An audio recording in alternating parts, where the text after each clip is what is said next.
Welcome to another episode of MR Media, where authentic stories are told. We engage with different personalities, whereby we entertain, inform, and educate our viewers. Please don't forget to subscribe, like, and share. You can also comment on the comment section.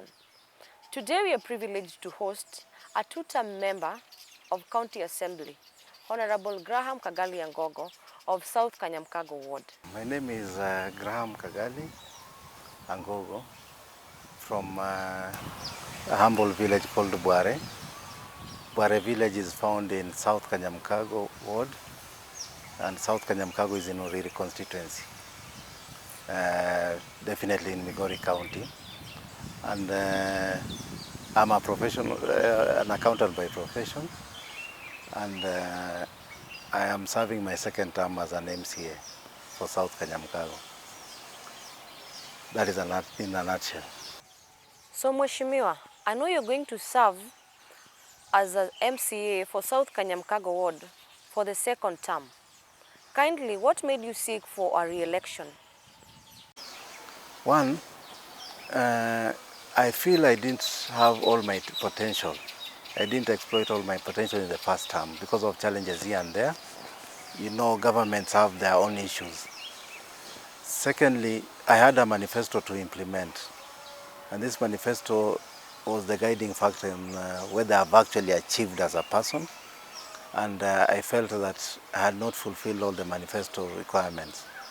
This made me look for a re-election, because going for the next seat, it is important to go when you are very certain that you fulfill what the people want. Yeah. Migori County has been well known to be a cosmopolitan county, whereby we both have the minority and the majority. You representing the minority in the county assembly, what are some of the challenges you faced? One, you'll agree with me, it is difficult working with a government that is going.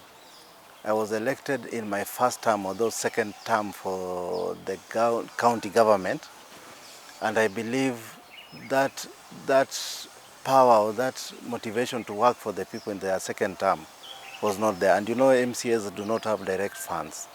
They rely on what you are given by the county government or by the executive.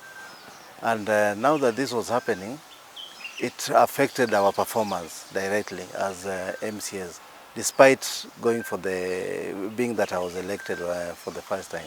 But I believe now, with the change of guard and change of county leadership, there is that potential and possibility of having that performance better than what we saw before.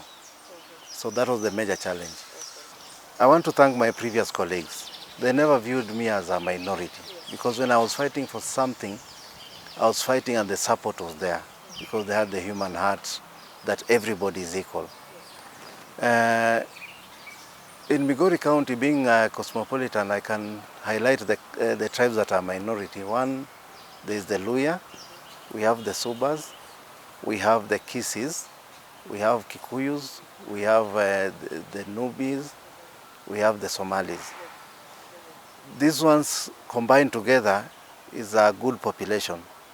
And one of the issues one of the major challenges that we have as at now, we've never had a bargaining forum for the minorities coming together. But I believe that going forward, that challenge will be overtaken with time, because each of the sub-tribes is having individual elders or leadership that are helping in making sure that they are championing for the best. But otherwise, as an assembly, I have not had a situation whereby my other colleagues, maybe from the Kuria and the Luo community, trying to block something that is going to the minorities. That has not happened, and I don't expect it in the second assembly. Mheshimiwa, you previously said that you were going for your second term because you didn't meet some of your manifestos, yeah? Allow me ask, because you've also mentioned that it's through the existing or the previous existing executive office that made you not to maybe deliver. In a nutshell, give us a reason, or kindly explain how this made you not to deliver in your first term? Yes, I want to say it's a yes and no, but yes, because one, the MCAs rely 101% on performance of the executive. We can only allocate monies. But if you have executive officers who are saying it is this my take home package, instead of concentrating on implementing what the MCAs want, especially on community projects, which has been a challenge. It's a shame that Migori County, after 10 years, most of the schools have only one ECD classroom, most of the schools.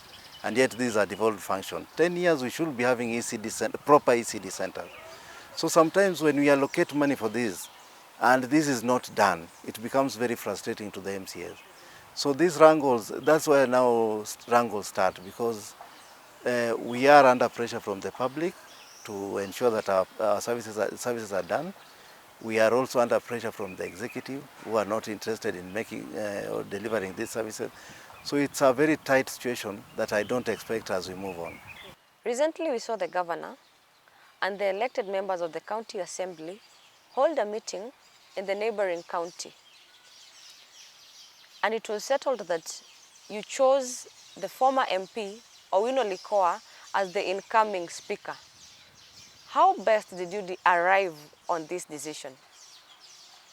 We've not settled on Owino Likoa. I think that is just a lot of speculations. All these candidates are really campaigning, really campaigning. We have, so far I'm aware of 6 candidates who are equally strong. We have Wakili Kerario from Kuria. We have George Duro from Makalda Kanyarwanda, that is Nyatike. From Suna we have Mheshimiwa Owino Likoa. And then there was Philip Omolo, who I am told is pulling out or something like that. We are having, from Auriri, we have Martin Owin and Francis Ndar, a lawyer. Then Rongo, we have Gradus Oloch. All these candidates have been traversing the county, meeting MCAs. If there was a decision, definitely by now, most of them will have panicked or given up with the campaigns.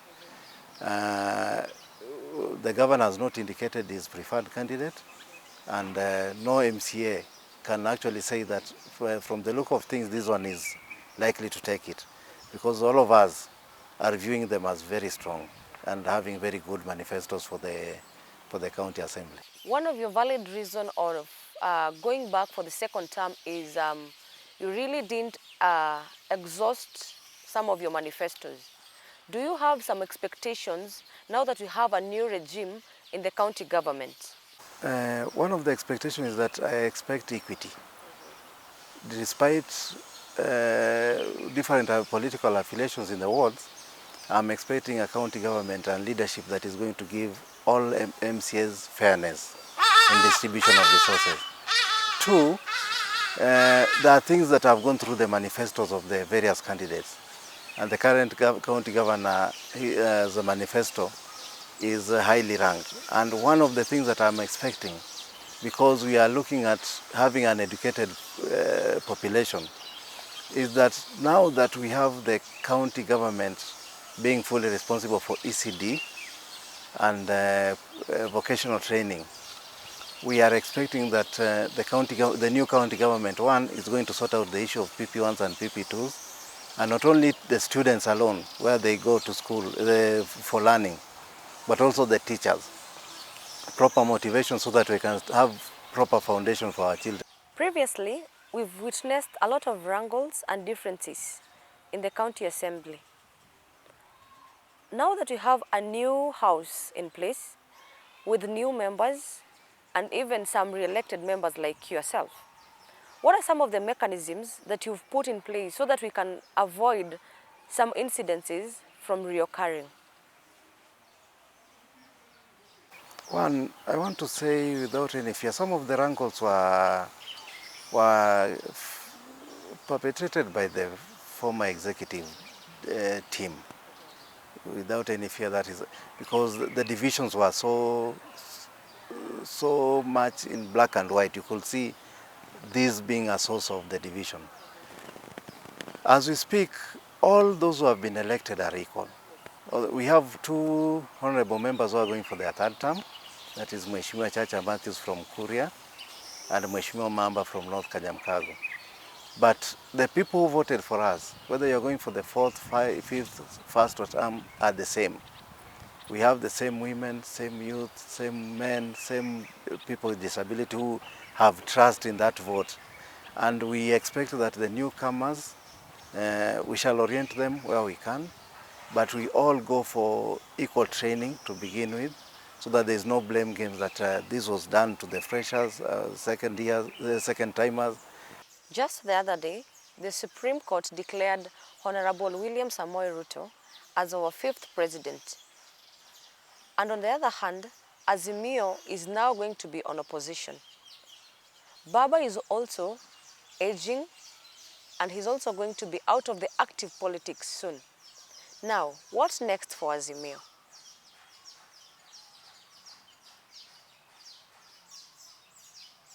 Azimio has been pushed into opposition, not by any other thing but by impunity. And this is the first time I've seen the court that we run for justice, killing the justice that every Kenyan has been fighting for and crying for. As Azimio, I want to say thank you so much to our supporters. They have actually shown a lot of maturity despite the hiccups. And I believe that you can shortchange any human being, but you can't shortchange God. Whatever happened at the Supreme Court was unfortunate. It was unfortunate because you cannot have such kind of a ruling and the kind of words that were used by the Supreme Court. I have never heard of this, and I sat down and said that sometimes justice, not sometimes, justice also needs leaders that fear God. You can see a lot of a very big shift from whatever Maraga passed as a CJ and whatever has been passed by Koome. And without fear, I can say our CJ must have been under some pressure. And that pressure, I believe God will relieve her of the pressure very soon, and Kenya will be stable and we shall move on. Our issues or our prayers by Azimio, the 9 prayers, were so strong that I believe any that could have passed the test will have nullified the whole process. Mheshimiwa, what do you have to tell your people of South Kanyamkago ward who put you in this seat, and they are looking up to you on what you're going to deliver for the next 5 years, now that you said you had some other pending manifestos?